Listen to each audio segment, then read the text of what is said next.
أما بعد أعوذ بالله من الشيطان الرجيم بسم الله الرحمن الرحيم الشيطان يعدكم الفقر ويأمركم بالفحشاء والله يعدكم مغفرة منه وفضلا والله واسع عليم. وقال تعالى وإن يتفرقا يغن الله كلا من سعته وكان الله واسعا حكيما. صدق اللہ العظیم. اللهم صل على سيدنا محمد وعلى آل سيدنا محمد وبارك وسلم. اللهم صل على سيدنا محمد وعلى آل سيدنا محمد وبارك وسلم. اللهم صل على سيدنا محمد وعلى آل سيدنا محمد وبارك وسلم.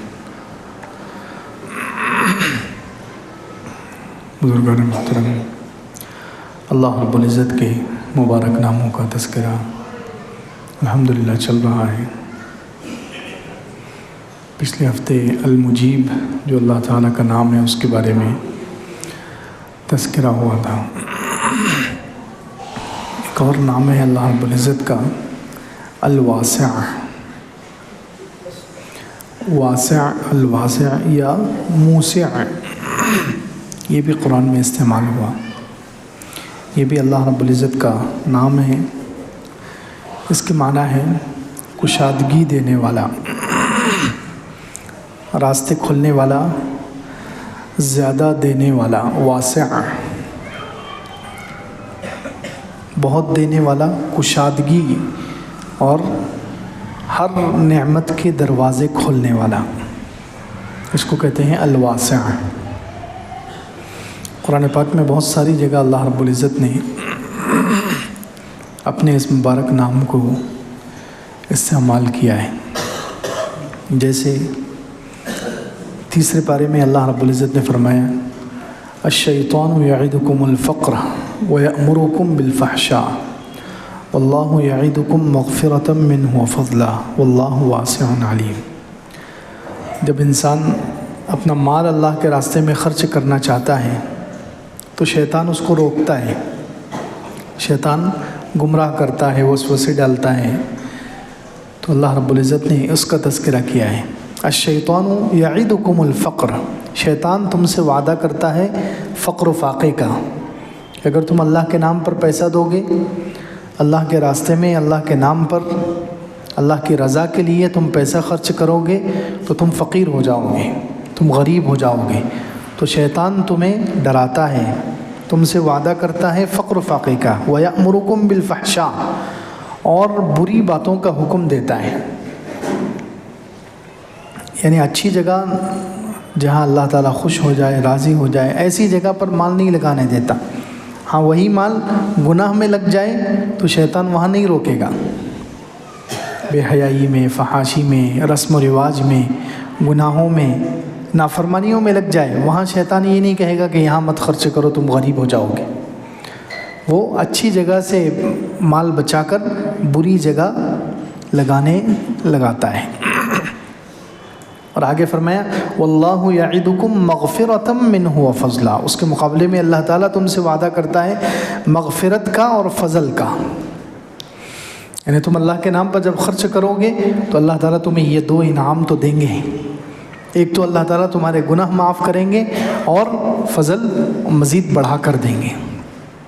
جب تم اللہ کے نام پر خرچ کرو گے تو اللہ تعالیٰ تمہیں ایک تو تمہارے گناہوں کو معاف کریں گے خرچ کرنے کی برکت سے. خرچ کرنے کی برکت سے اللہ تعالیٰ گناہوں کو معاف کریں گے اور زیادہ دیں گے. کیوں؟ واللہ واسع علیم، اللہ تعالیٰ کشادگی والے ہیں. اللہ تعالیٰ بہت زیادہ دینے والے ہیں، کشادگی والے ہیں، جاننے والے ہیں. ہر چیز کے خزانے ہیں اللہ رب العزت کے پاس.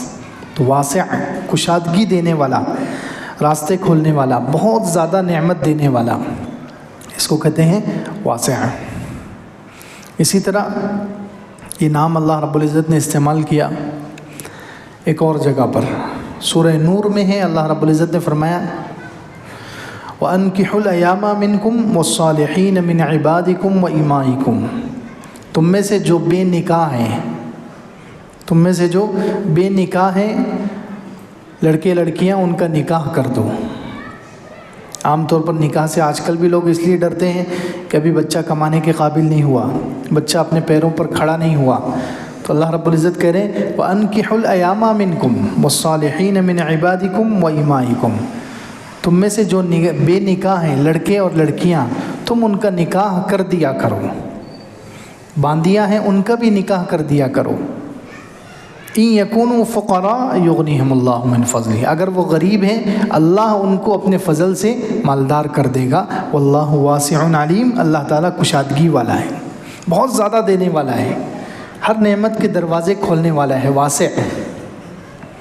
تو یہاں بھی اللہ تعالیٰ نے اس آیت میں بھی اپنا یہ مبارک نام استعمال کیا ہے کہ جو غریب ہیں ان کی شادی کر دیا کرو، اگر وہ بالغ ہو گئے ان کا نکاح کر دیا کرو، ڈرو مت کہ یہ کیسے کھائیں گے، یہ خود نہیں کما رہے ہیں تو بیوی کو کیا کھلائیں گے، بچوں کو کیا کھلائیں گے، نہیں، نکاح کر دیا کرو، اللہ رب العزت ان کو مالدار کر دے گا، کیونکہ اللہ تعالیٰ واسع کشادگی والا ہے، نعمتیں دینے والا ہے، دروازے کھولنے والا ہے۔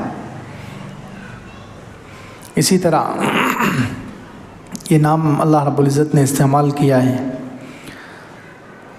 5ویں پارے میں وَإِن يَتَفَرَّقَا يُغْنِ اللَّهُ كُلًّا مِّن سَعَتِهِ وَكَانَ اللَّهُ وَاسِعًا حَكِيمًا۔ یہاں بھی دیکھیے اللہ رب العزت نے کس جگہ پر استعمال کیا، اوپر سے میاں بیوی کے جھگڑوں کا تذکرہ چل رہا ہے، اوپر سے میاں بیوی میں جو ناچاقی ہو جاتی ہے، لڑائی اختلافات جھگڑے ہو جاتے ہیں، اس کا تذکرہ چل رہا ہے۔ وَإِنِ امْرَأَةٌ خَافَتْ مِن بَعْلِهَا نُشُوزًا أَوْ إِعْرَاضًا فَلَا جُنَاحَ عَلَيْهِمَا أَن يُصْلِحَا بَيْنَهُمَا صُلْحًا۔ اللہ تعالیٰ نے پورے طریقے بیان کیے کہ صلح کرنے کی کوشش کرو۔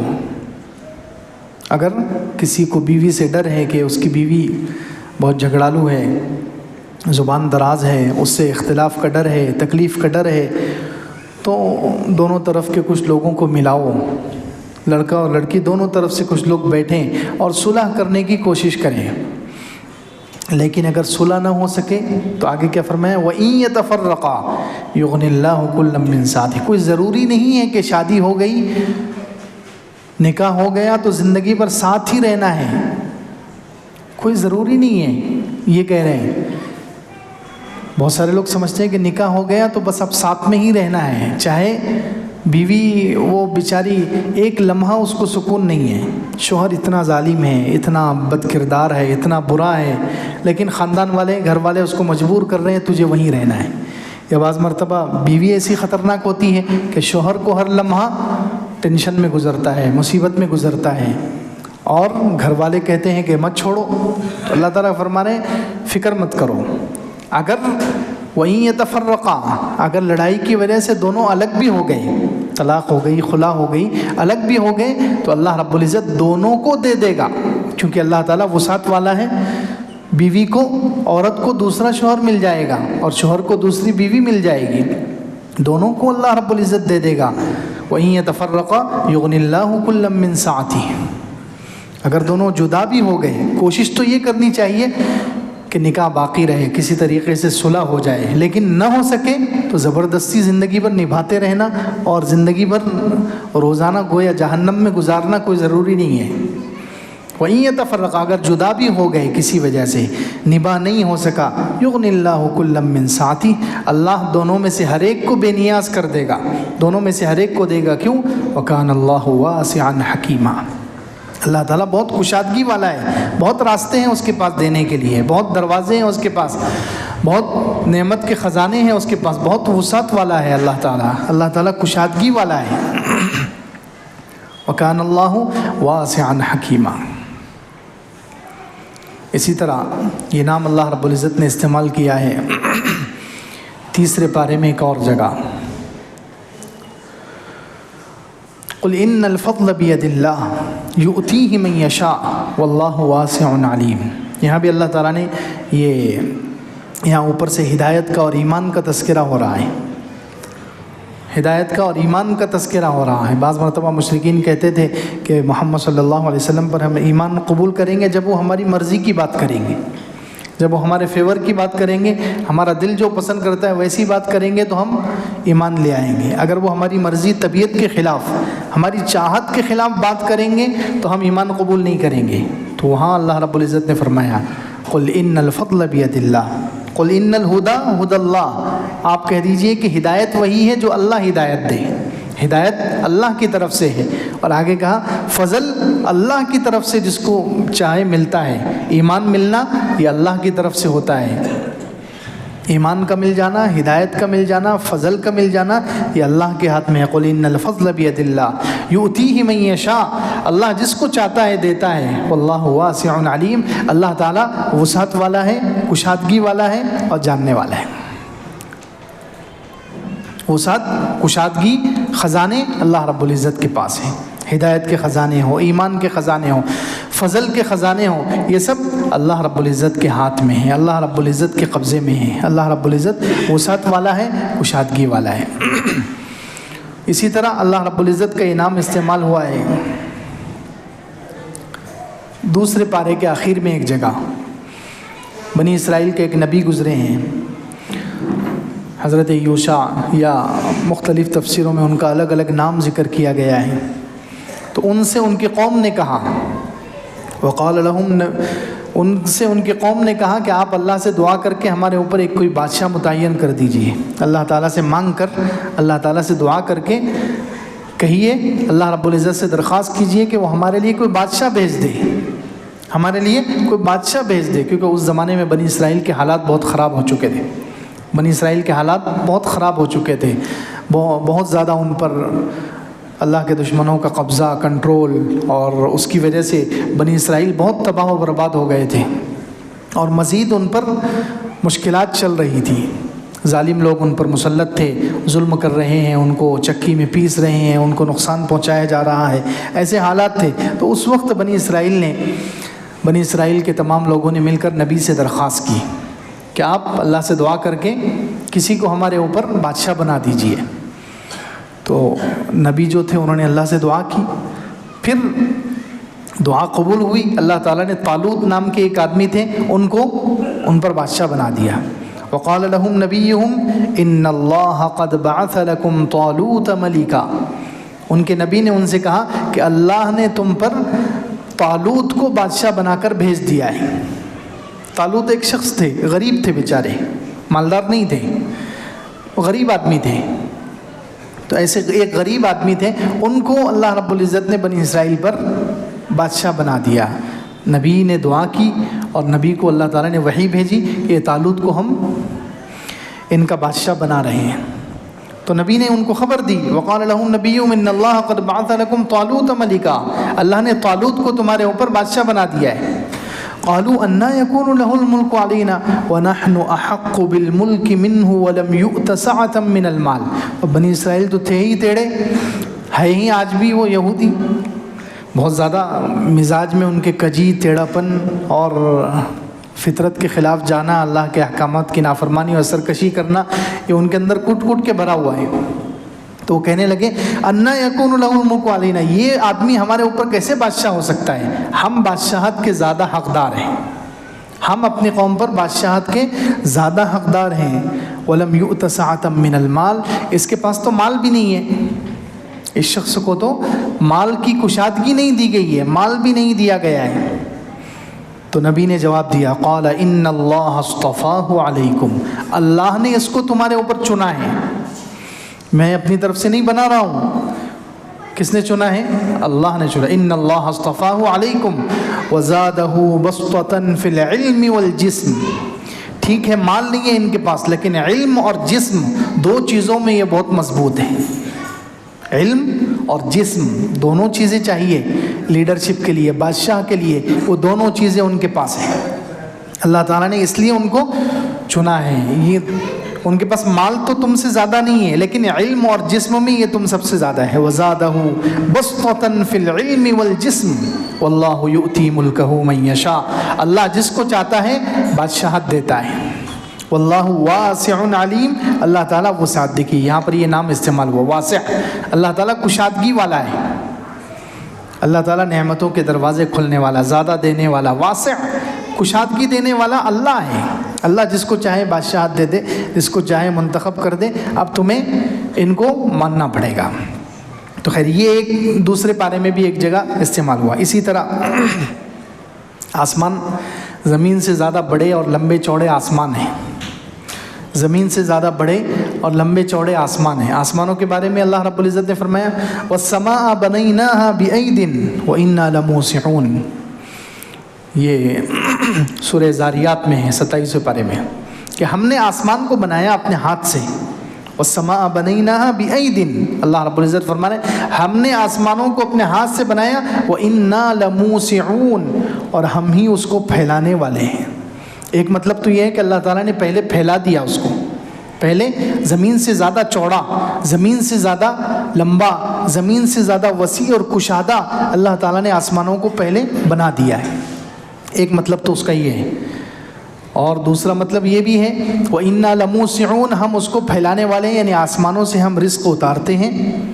آسمانوں سے ہم بندوں کا رزق اتارتے ہیں. اور رزق میں ظاہر سی بات ہے کتنی وسعت ہے، رزق میں کتنی کشادگی ہے. ہر زمانے میں لاکھوں انسان دنیا میں رہتے ہیں، کروڑوں انسان، اربوں انسان، پھر جانور الگ. ہر ایک کو اللہ رب العزت رزق، اور ہر قسم کا رزق، صرف کھانے پینے کا نہیں، لباس بھی، مکان بھی، گاڑیاں، سواریاں، جتنی استعمال کی چیزیں ہیں سب چیزیں رزق میں داخل ہیں. اور صرف انسانوں کو نہیں، جانوروں کو بھی اللہ رب العزت دے رہے ہیں. تو کتنی اللہ رب العزت کے پاس کشادگی ہے، کتنے بڑے خزانے ہیں اللہ تعالیٰ کے. تو فرمایا آسمان کو ہم نے اپنے ہاتھ سے بنایا. وَإِنَّا لَمُوسِعُونَ. ہم ہی اس کو پھیلانے والے، یعنی اس میں سے کشادہ رزق اتارنے والے ہیں.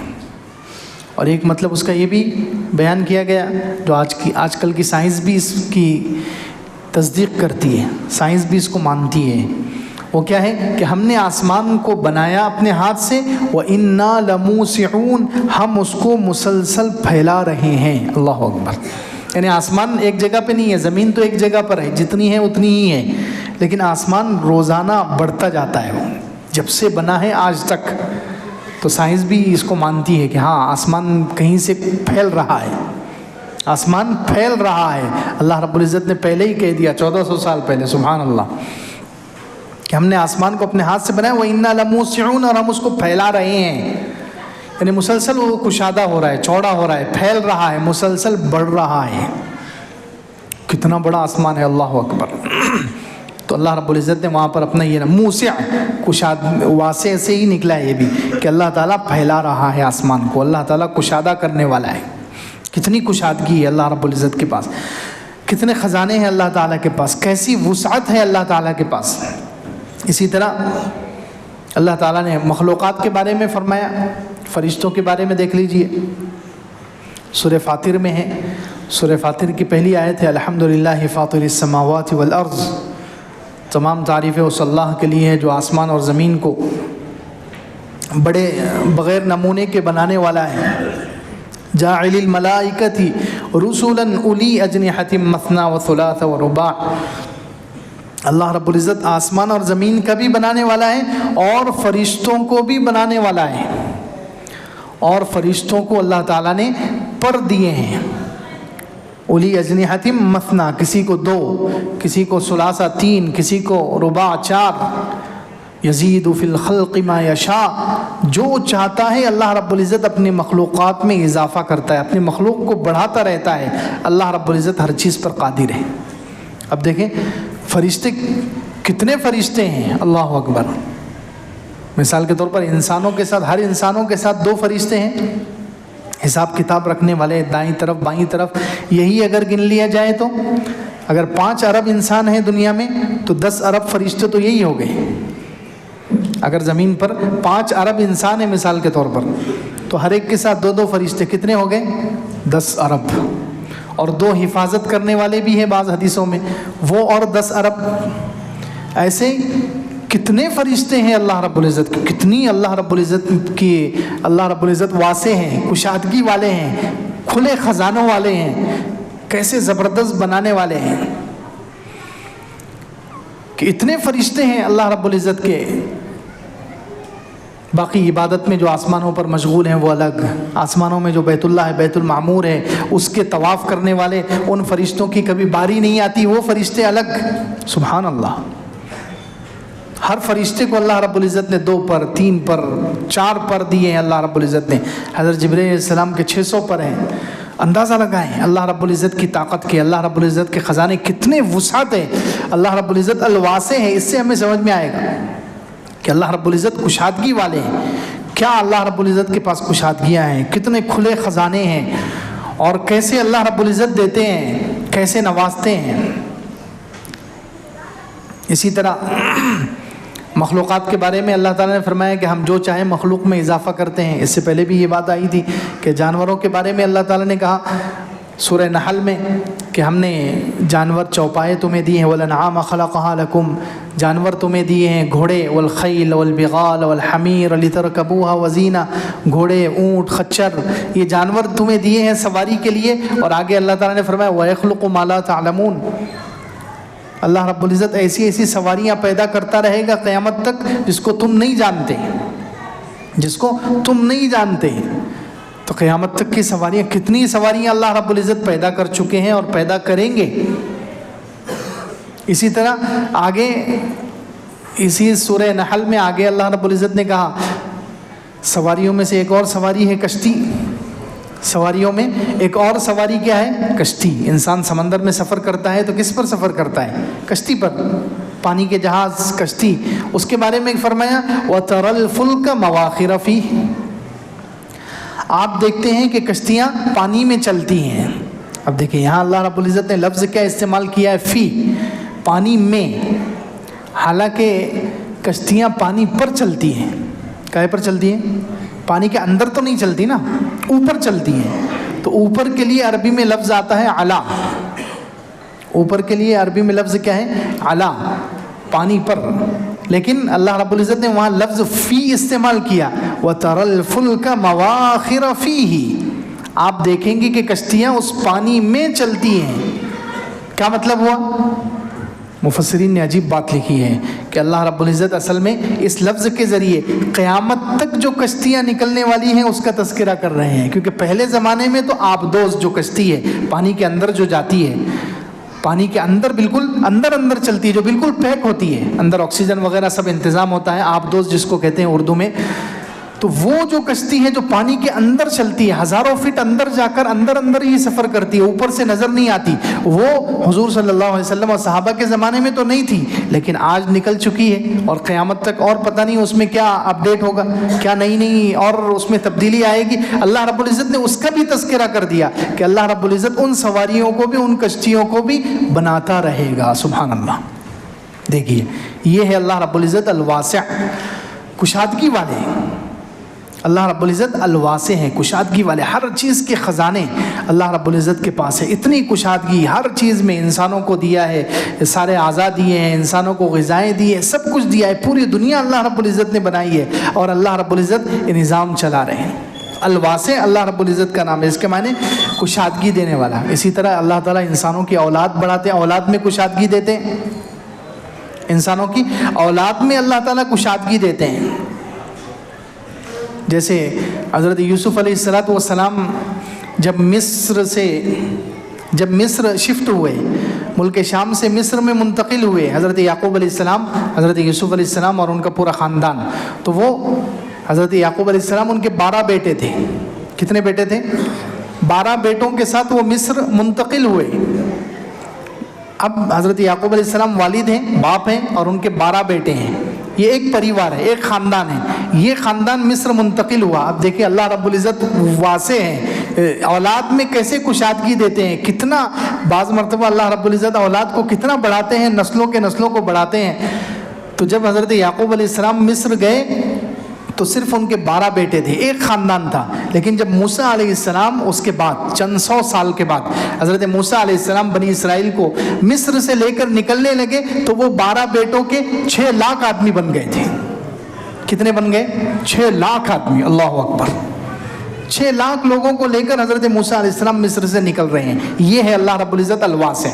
حضرت ابراہیم علیہ السلام جو اپنے وطن سے نکلے، حضرت ابراہیم علیہ السلام جب اپنے باپ کو اور اپنے رشتہ داروں کو جو سب کافر تھے عراق میں، سب کو چھوڑ کر ملک شام کی طرف منتقل ہو گئے، ہجرت کر کے چلے گئے، وہاں اس وقت حضرت ابراہیم علیہ السلام اکیلے تھے اور ان کی بیوی تھی اور حضرت لوط علیہ السلام ان کے بھتیجے تھے، یہ 3 تھے بس۔ حضرت ابراہیم علیہ السلام کی اس وقت کوئی اولاد نہیں تھی، لیکن جب ملک شام آئے پھر اللہ رب العزت نے ان کو حضرت اسماعیل علیہ السلام دیے، ان کو حضرت اسحاق علیہ السلام دیے، آگے چل کر پھر ان کی اولاد میں اللہ رب العزت نے 7ویں پارے میں تذکرہ کیا وَمِن ذُرِّيَّتِهِ، خالی نبی دیکھیں ان کی اولاد میں نبی کتنے ہوئے، باقی جو غیر نبی ہے وہ تو لاکھوں میں ہیں، وہ تو لاکھوں کروڑوں میں ہیں، اربوں میں ہیں، خالی نبیوں کا تذکرہ کیا۔ وَمِن ذُرِّيَّتِهِ، ابراہیم علیہ السلام کی اولاد میں سے ہے داؤد و سلیمان و ایوب و یوسف و موسیٰ و ہارون وَكَذَلِكَ نَجْزِي الْمُحْسِنِينَ و زکریا و یحییٰ و عیسیٰ و الیاس کل من الصالحین و اسماعیل و الیسع و یونس و لوطا وَكُلًّا فَضَّلْنَا عَلَى الْعَالَمِينَ۔ اتنے سارے نبی اللہ تعالیٰ نے ان کی اولاد میں دے دیے، سبحان اللہ۔ اللہ تعالیٰ کیسے انسان کی اولاد کو بڑھاتے ہیں، الواسے ہیں، کیسے کشادگی دیتے ہیں۔ حضرت ابراہیم علیہ السلام جب چلے تھے کوئی اولاد نہیں تھی ان کی، جب اپنے ملک کو وطن کو چھوڑ کر چلے تھے، جب اکیلے تھے بیوی کے ساتھ، لیکن اللہ رب العزت نے جب بڑھایا ان کی اولاد کو، اس میں کشادگی دی ہے، اس میں وسعت دی ہے، تو پھر نبی اتنے سارے پیدا ہو گئے۔